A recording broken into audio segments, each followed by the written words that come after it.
जनूबी हिंद के सुपरस्टार अल्लू अर्जुन की फिल्म पुष्पा दी रोल ने हिंदुस्तानी मार्केट में 529 करोड़ रुपए की शानदार कमाई की है। पुष्पा 2 दी रोल इस साल की सबसे ज्यादा इंतजार की जाने वाली फिल्मों में से एक थी, जिसे देखने के लिए हर कोई बेसब्री से इंतजार कर रहा था। पुष्पा 2 दी रोल अपनी रिलीज के बाद से हर रोज नए रिकॉर्ड बना रही है।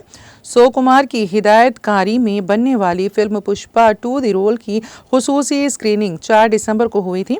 इस फिल्म ने स्पेशल स्क्रीनिंग में 10.1 करोड़ रुपए कमाए। अल्लू अर्जुन की पुष्पा 2-3 रोल बॉक्स ऑफिस पर कमाई की सुनामी लेकर आई हैं। पुष्पा 2 को नाजरीन और नाक़िदीन की जानिब से पज़ीराई मिली है। सॉलिंग किंग की रिपोर्ट के मुताबिक पुष्पा 2 दी रोल ने अपने पहले दिन 164.25 करोड़ रुपए कमाए।